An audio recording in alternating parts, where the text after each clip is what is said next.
Countdown first? It's live.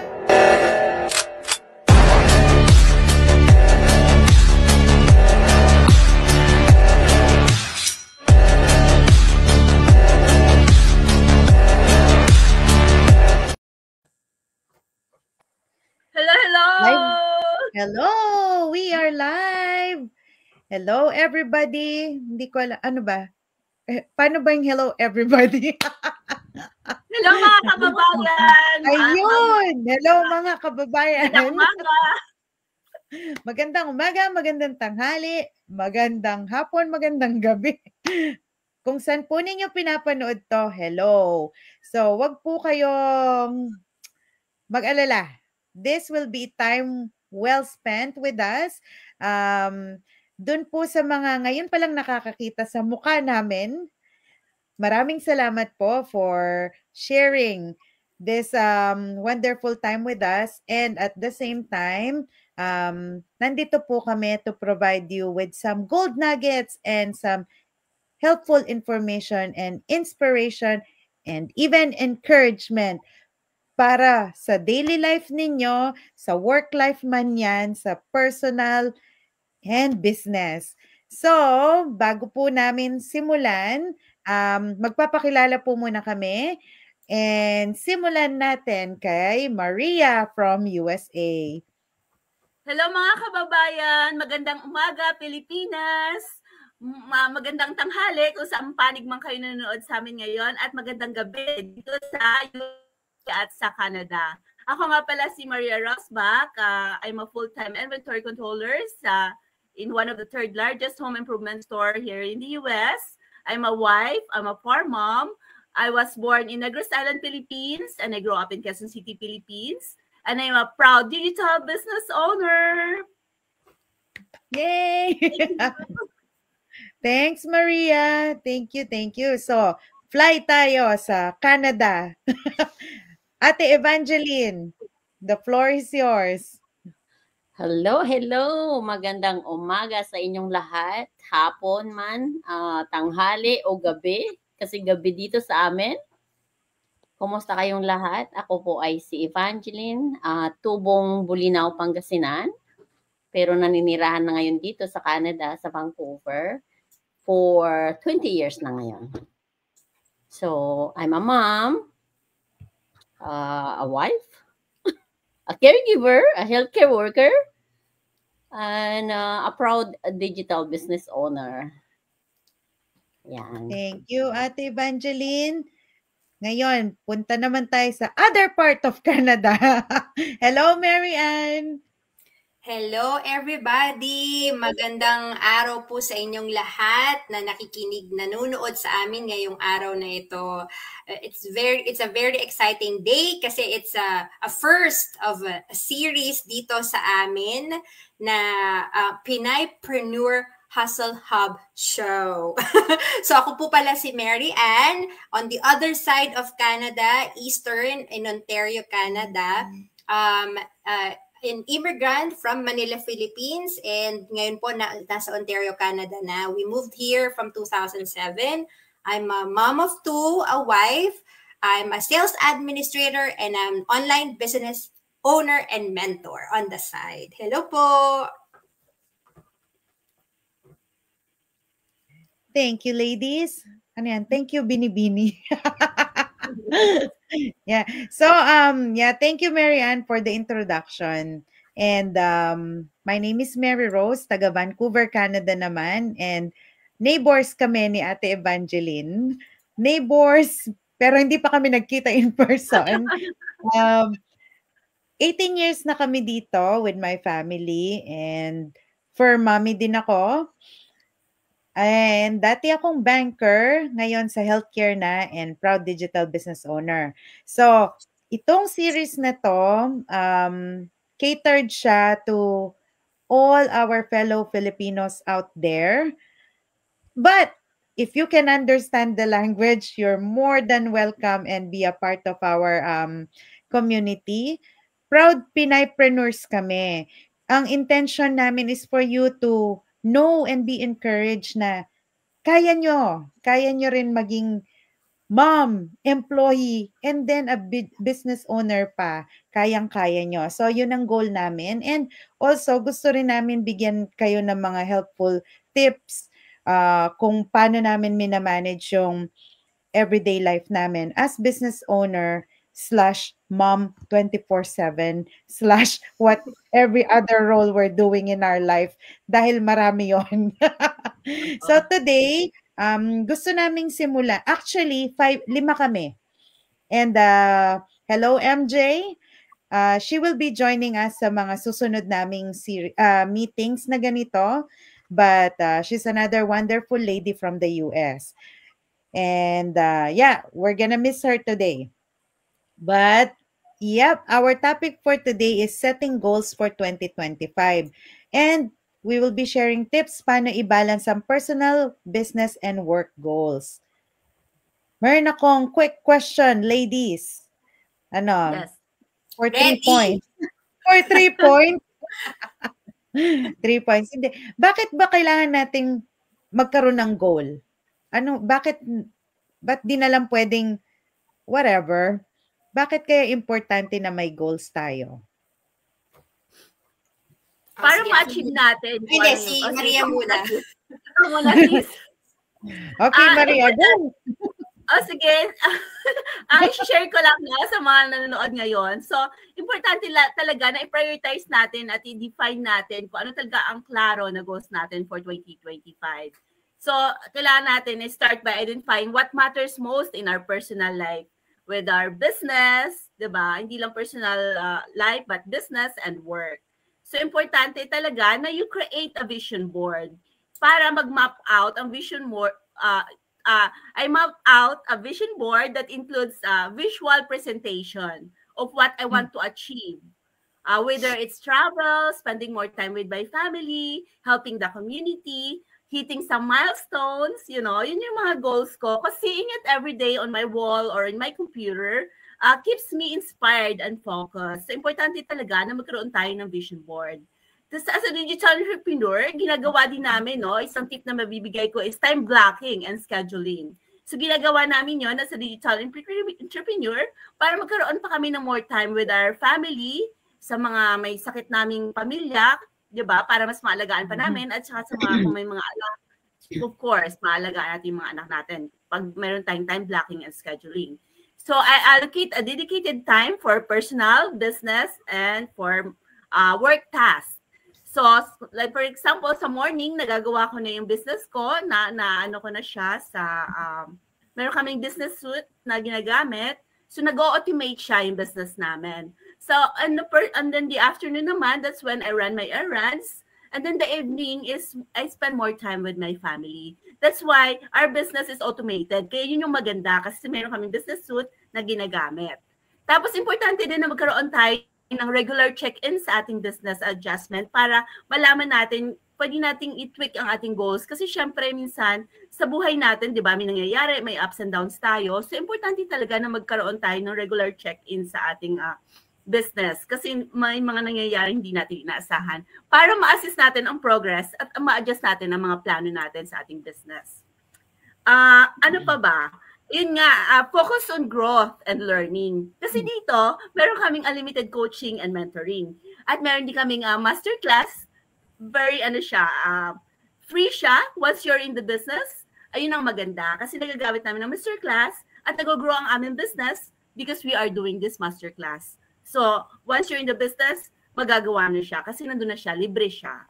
So, yun lang ang importante pa, last and foremost, yung accountability partners natin with like-minded entrepreneur. Kami mga positive-minded entrepreneur kami. So, lahat kami, magkasama-sama, nagtutulungan kami, nagkaka-collaborate kami. So, mga program kami sinasalihan para mag-grow pa more ang aming business.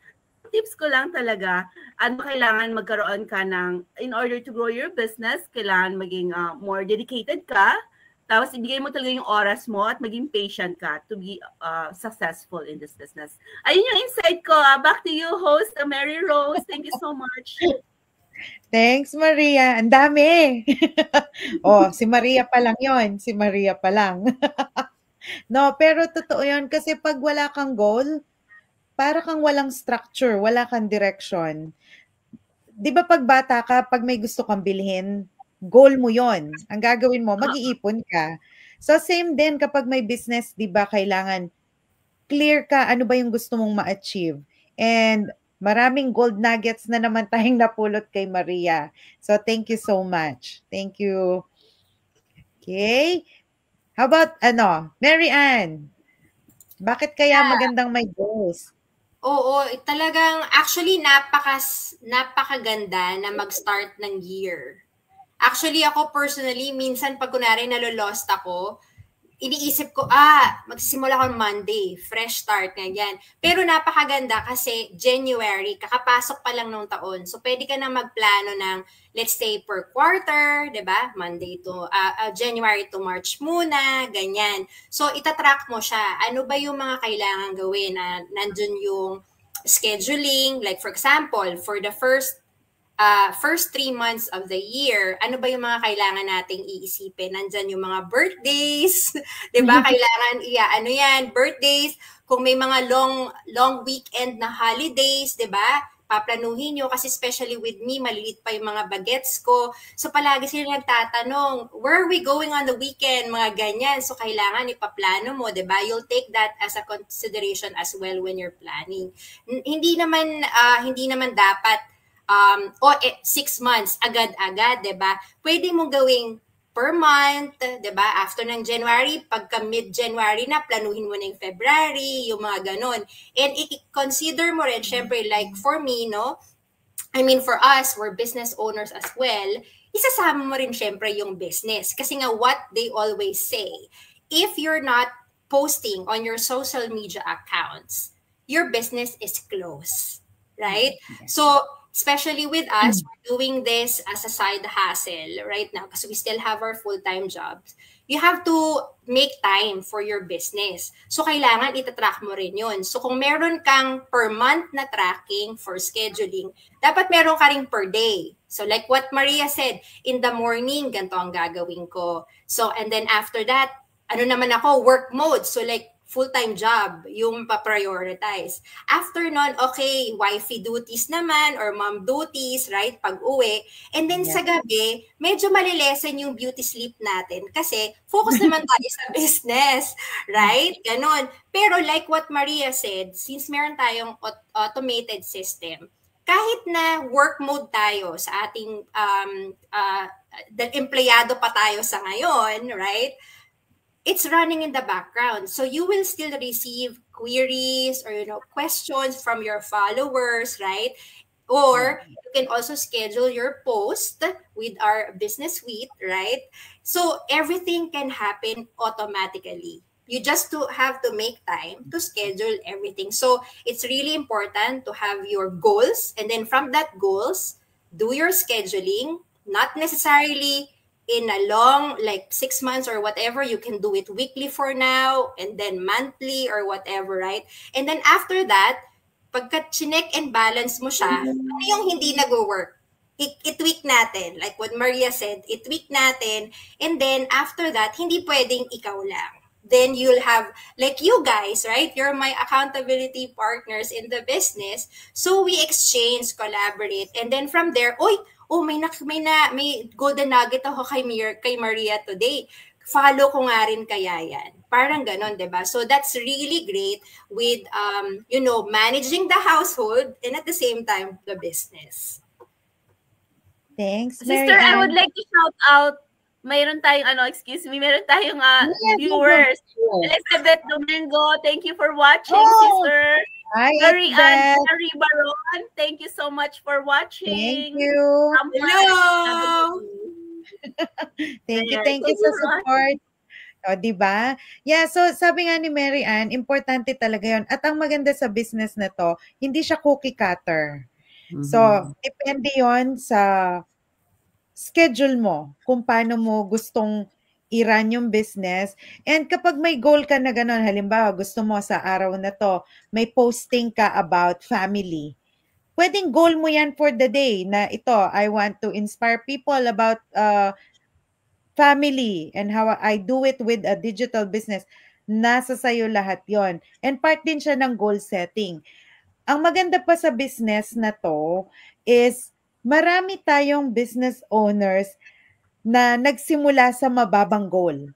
Halimbawa, gusto ko lang ng extrang 500, pambayad lang or pangtabi para sa trip to somewhere. Hindi nila inisip or hindi, not in their wildest imagination na it can give more than that.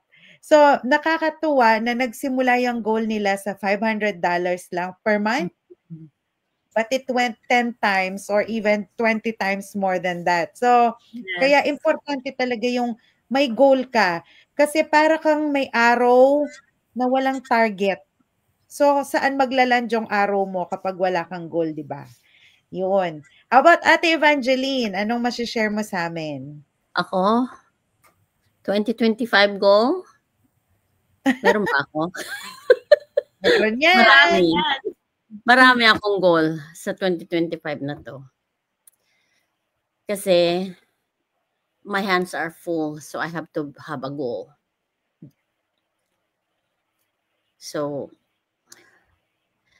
before I started the business, my goal is to retire, travel, stay with the family. Andun pa rin yung goal ko na yun, pero sorry. It's okay, ate. Sorry kasi medyo emotional ako. Pero ngayon, ang goal ko is makapag-retire ng maaga. Hindi dun sa expected ko na year. Kasi I wanna be with my dad. Taking care of him at home and not in a nursing home. Yeah. So, it didn't change my goal the previous years, but this is my main goal at this time. Yeah. Kasi lahat naman siguro tayo nakaka-relate sa akin. Yes. Lalo, nag-iisa na lang yung tatay ko, wala na kaming nanay. So yun. Kasi mahirap yung nagtatrabaho ka, tapos you run to the other hospital para lang makita yung mahal mo sa buhay. Ang hirap. Kasi end of the day, pagod ka. Pagod yung utak mo, pati katawan mo. So, kaya win-workout ko yung business na ito para mapaaga yung retirement na minimiti ko. Second is, traveling later on. Yeah. But I have to focus on early retirement at this time. Okay, andyan yung family mo, but sometimes there's merong ano ba tawag dito? Consequences na parang nag-iisa ka lang sa buhay. Wala kang sandalan, kundi yung mga nasa paligid mo lang. Even though yung mga hindi mo pa ka-close, yung kakilala mo lang na friend, sometimes it's better, like, nandyan sila maski malayo sila na hindi mo sila ka-relatives. They're there to help you. They're there to helping hands. Like, handa sila makinig sa'yo. So, thank you for those people. I know who you are. Salamat sa inyong lahat. So, anyway, sorry because I'm so emotional, but I have to say that is my goal for this year. Yeah. Thanks, Ate Evangeline, for being vulnerable and for sharing. And if I may add kay Ate, about Ate. So, Ate is one of the strong people in our group. I'm gonna say that. And she's our go-to. And she's an expert. And we love her. So, Thank you. Kapag yung why mo, ganun siya kalakas. Your why basically is your goal. May mga goals ka para dun sa why mo. Maria, I know her goals is to help her siblings, the nephews and the nieces.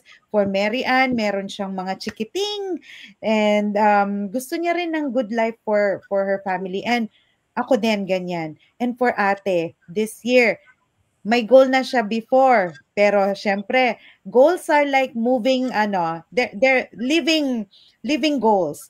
They can change at any time, di ba? And out of love, yun yung goal ni ate ngayon is just to retire early. And kasi malakas yung, yung why, malakas yung magiging goal niya to reach that. And bakit tayo nandito? Isa lang ang sagot dito. Bakit tayo lahat tumingin at naghanap ng extra source of pagkakakitaan? Kasi may mga why tayo. Meron tayong mga strong goals. And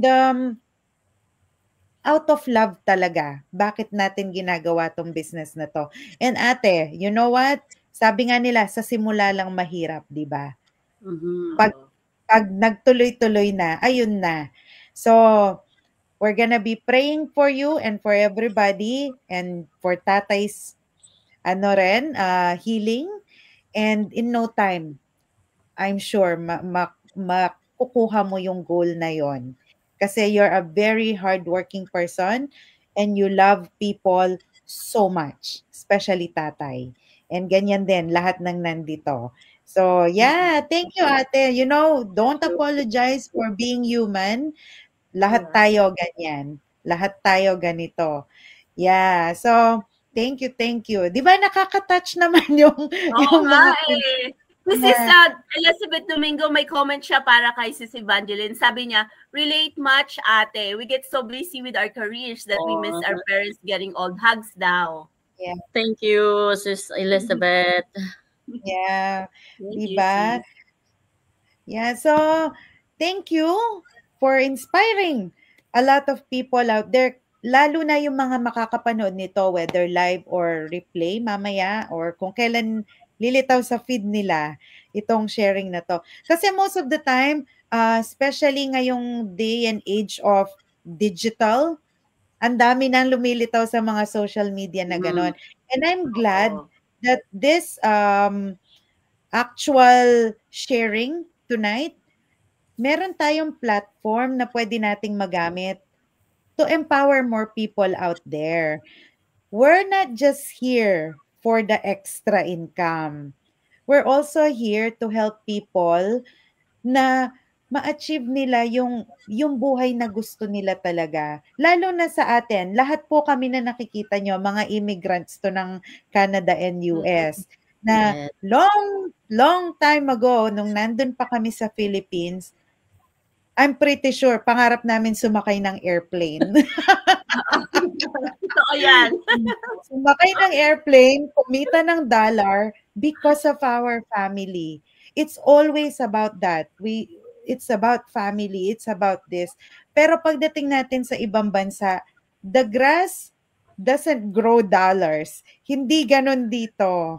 Kaya, out of love again, kaya naghahanap tayo ng extra para rin sa kanila. And ang blessing ng business na to, pwede naming i-share sa marami pang families globally. Hindi to limited sa Filipinos only. It's for everybody who has that strong why and they have that goal to actually reach that.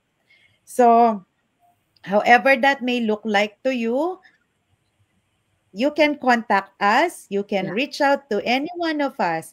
Maria, Mary Ann, Evangeline, and Mary Rose, and Mary J, who's not here tonight. Reach out. We can help answer those questions. Kung ano man yung mga tanong nyo, find out more. Ano ba yung digital business? Kasi sometimes, kaya ayaw nyong mag-try, ayaw nyong magtanong. Tanong lang ang sekreto. Tanong lang ang sekreto. Questioning is the key. Asking is the key. Tanungin nyo lang, ano ba yung digital business na yan? Turuan mo naman kami. Paano ba Yeah. yan simulan? Kasi lahat kami nagsimula ng ganon. Wala naman kaming alam sa business. Walang may background sa business sa aming apat. Oo. Pero here we are now and we are sharing the big blessing to all of you. So I think this is a very, very precious time that we have tonight. And ako, thankful talaga sa mga business partners ko na to who turned out to be my sisters in Christ and also my awesome, wonderful friends. So, you will see more of us every week. And Filipino kami, so maririnig nyo kami in our native language, which is fun. Yes. And yeah, just reach out. Do you want to invite them to visit your page, Maria? Oo. So sa lahat ng mga abyan na nanonood sa amin ngayon, kami mga Pinaypreneurs, baka nagtataka kayo paano kami nag-umpisa as a digital entrepreneur, as a digital business owner. So ang nag-umpisa lang kami kasi pa-scroll-scroll lang din kami sa Facebook katulad nyo na 24 hours na scroll-scroll, 'di ba? Mas marami tayong time scroll-scroll sa Facebook. Ayun lang, nakita ko lang yung ads and I watched that a complimentary live webinar. Libre po siya, wala po siyang bayad. Mapapanood nyo siya every Tuesday and Thursday. Sa oras ko is 7 p.m. Central Time. Or pwede kayo mag-direct message din sa akin. Ang website ko ay www.mariarosbachglobalbusiness.com at mapapanood nyo kung paano ang mga basic, kung paano mag-start ng inyong digital business. Ayun lang sa akin, sis. Back to you. Thank you, Maria. Go ahead, Mary Ann. Invite our viewers. Yes, to our friends out there who's watching us right now or mag-watch kayo later, just reach out to anybody of us, anybody in this panel, no? And just ask how can I start, because that's where we started as well. Paano ba yan? Ano ba yung nangyayari dyan? Ba't nag-i-interviewhan kayong apat? Diba? And let me tell you guys, I'm just speaking on my behalf, but I know for sure itong app, Lovely Ladies na ito, nag-start din sa introvert po kami. Pero bakit namin ginagawa ito? Dahil, again, babalik tayo sa biggest why natin. So, reach out to anybody of us. Like Maria said, meron po kaming free webinar. Walang mawawala sa inyo. It's free. There's no cost in watching the webinar for you to check what's the potential we're talking about, right? The potential of the business. And for my end, my website is www.maryanntibayan, o diba? Tibayan.com. Diba? So yan. And then register your name and your email address there. And also, not to mention, kung wala po kayong oras mag-watch ng live, we can send you, all of us can send you the link for the replay. So you can watch, rewatch again. Okay? And see you on the inside. Bilis na, tara na. Thanks, Mary Ann. Ate Evangeline, you can invite now. Okay. So mga followers ko, mga friend, relatives, mga kaibigan, friend na pala yun. English lang at Tagalog. Yun nga, sabi nila, ni Maria, tsaka si Mary Ann, puro Maria tong mga kasama ko dito ngayon eh. May English version, may Tagalog version. Okay. At may Spanish. So I'm inviting you to check on our website or sino man dyan sa amin, 4, actually 5, i-check nyo kung ano ito. I-click nyo lang yung mga website namin. Tapos manood ng it's 90 minutes webinar and it is free. So we're always mentioning it's a free, walang mawawala sa inyo, manood lang kayo. Give your time to watch the webinar. At ang aking website ay www.evangeline, mahaba dagdagan mo lang ng vc.com. Yon ang website ko. Thank you. Thank you, ladies. And ako, may challenge ako sa mga viewers natin. Kung hindi naging bright ang 2024 nyo, ano pang hinihintay nyo? Kasi marami sa atin, gusto natin ng something. Gusto ko ng bagong kotse, gusto ko mag-travel. Pero hindi tayo willing maghanap ng solution or ng answer para dun sa gusto nating ma-achieve. Don't stay sa ganyang mindset. Sabi nga, you need to be a seeker, not just an spectator. Tama na. Alam ko, madaming encouraging videos dyan, pero make sure that you are being encouraged and you're taking the action. So, yun na ang aming open invitation sa inyo. Just visit www.maryroseangeles.com to get access to our free webinar. And wala talagang mawawala sa'yo. Kasi lahat ng knowledge ay nandoon, and knowledge earned is priceless. So just get to know, answer those questions via the webinar. So I think we're good for tonight. And this is amazing. Thank you so much, ladies. Yes, till next week. Yes. And we will see you again next week. Maraming salamat. God bless you all. Salamat. Bye. Bye. Bye.